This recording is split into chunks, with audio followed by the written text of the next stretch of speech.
Right now, very pleased to have with us on the show the president of the Media Research Center, Mr. Brent Bozell. And Brent, thank you, sir, for joining us tonight.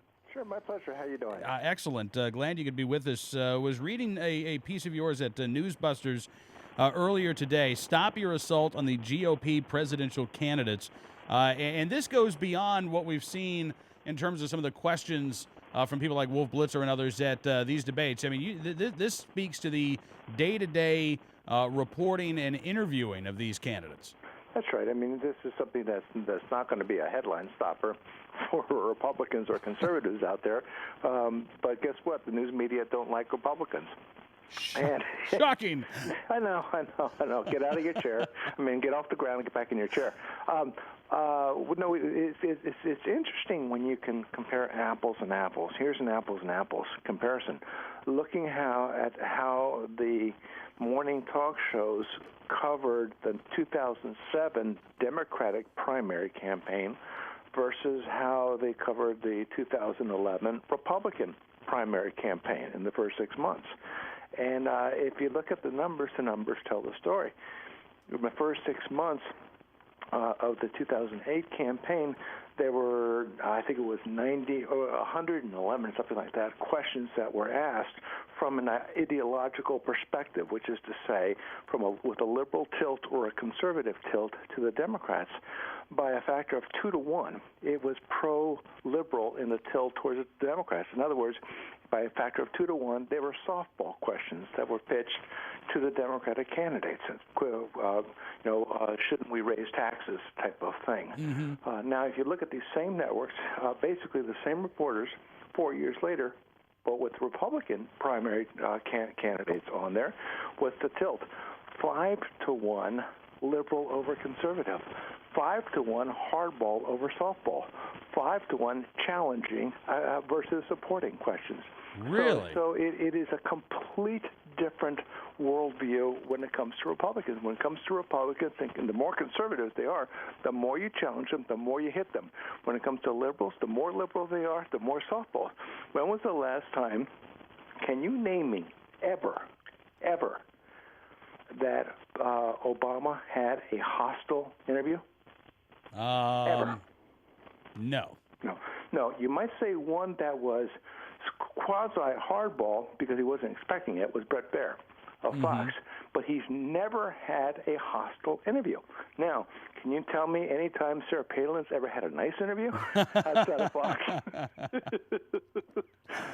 And then which is fine if they want to do that, but what just annoys the living daylights out of me is that these people then look at America straight in the face and they say, me? Biased? I have none. Yeah. Well, and as you say, I mean, I think that's something that is very problematic. Although I have to wonder, Brent, I mean, do you see them moving away from proclaiming their neutrality? I mean, I see it getting so bad that honestly, something's got to give. If you want us to trust you, then you at least have to be honest about your bias. No, they're not. Well, that's right. You can be biased and honest. Believe me, it can work. Yeah. No, they're not only not moving toward honesty and acknowledging their biases. What they're doing is becoming more hostile than ever. Look at the viciousness being shown against Fox News. Why? Because not only is it that Fox goes against liberal orthodoxy, in that it is fair and balanced, but Fox is succeeding and they're failing. Fox is peeling away audience numbers. They're bleeding left and right. Mm-hmm. And they know that if the public has an alternative, it's going to go to the alternative. I used to kid Rush Limbaugh years ago and tell him that every night he should say a special novena to Dan Rather. Because if it weren't for Dan Rather, Rush Limbaugh wouldn't have a job. If it weren't for that generation of left-wingers, there wouldn't be a clarion call for another alternative, for another side of the story. If they were doing their jobs, there wouldn't be conservative talk radio. There would be no reason for NRA to have NRA news. Yeah. There'd be no reason for it if they were doing their jobs. The reason you're on the radio is to give a perspective that you're not going to get in the national news media dealing specifically with Second Amendment issues. No, I mean, you're absolutely right. Even with, a story as big as Fast and Furious, we've really seen CBS News, and Cheryl Atkinson has been, the one reporter for the big three networks that has bothered to cover this story. Yeah, I tell you that this is so. Sometimes the bias by omission is far more greater a bellwether than the bias or measuring stick than the bias by commission. Bias by commission being a deliberate act of twisting a story. Bias by omission being the act of ignoring a story. Mm-hmm. Fast and Furious is an example of that. Look at the Solyndra scandal. You're talking about $500 million. Once upon a time, the figure of $500,000 was big. Now it's $500 million, and we say, well, okay, $500 million of taxpayer money evaporates. It goes down this hellhole of a loser corporation when the government has been warned not to give stimulus money to this company. Someone in the administration makes the decision to a political hack, to a political supporter, to give them $500 million of taxpayer money, and that company, boom, goes bankrupt. And where'd the money go? And the networks won't cover it. CBS gave it 20 seconds. ABC, NBC just spiked it when the story came out. Isn't that incredible? And as I understand it, MSNBC, their primetime shows have yet to mention Solyndra. No, they won't do that. I mean, there's so many stories. Look at all the swirling scandals around Obama in the 08 campaign, where there is this mythology being pushed out there that the media did a great job in vetting him and covering the Reverend Wright scandal and covering the Bill Ayers scandal. The heck they did. Yeah. They whitewashed these things, and they're going to continue whitewashing things for Obama all throughout this campaign. I'm still waiting for them to investigate his money in 2008.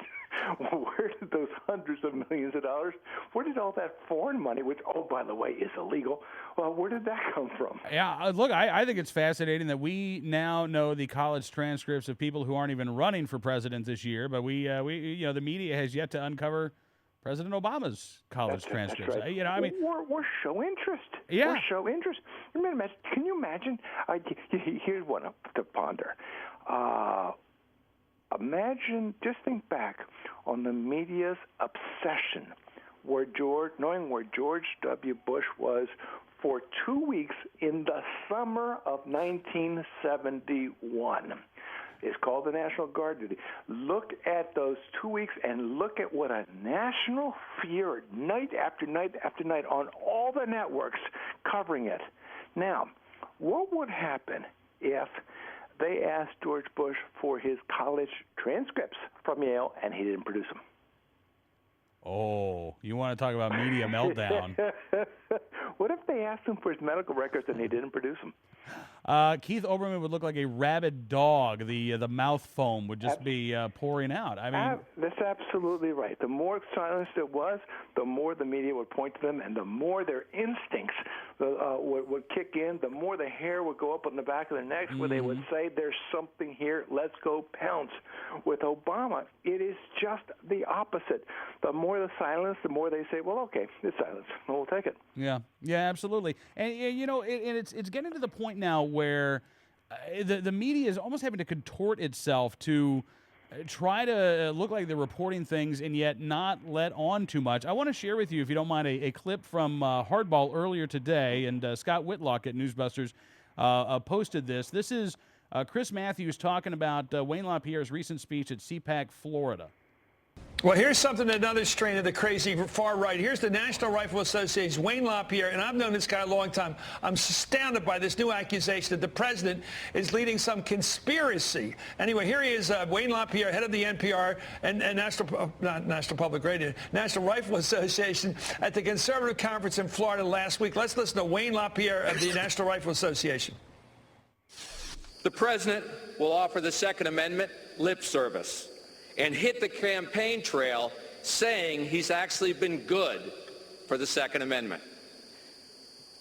But it's a big, fat, stinking lie. It's all part of a massive Obama conspiracy to deceive voters and hide his true intentions to destroy the Second Amendment in our country. Before the president was even sworn into office, they met and they hatched a conspiracy of public deception to try to guarantee his reelection in 2012.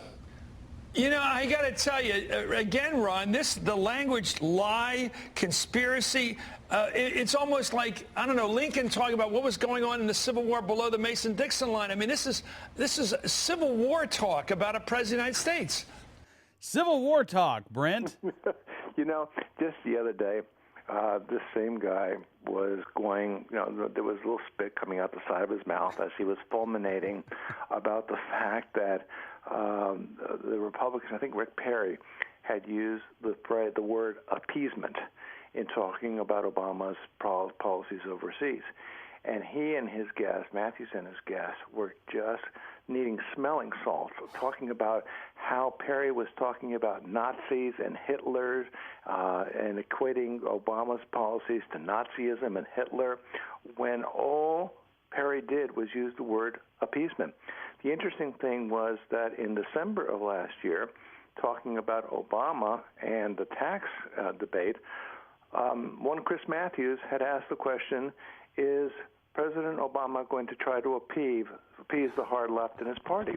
Last July, talking about the Tea Party, he said, is the Tea Party going to try to appease are the Republicans going to try to appease the Tea Party? In other words, using the word appeasement is perfectly fine for him, but should someone else say it, you go crazy. Now, let me tell you, this is a guy who has used every insult possible against Republicans and conservatives.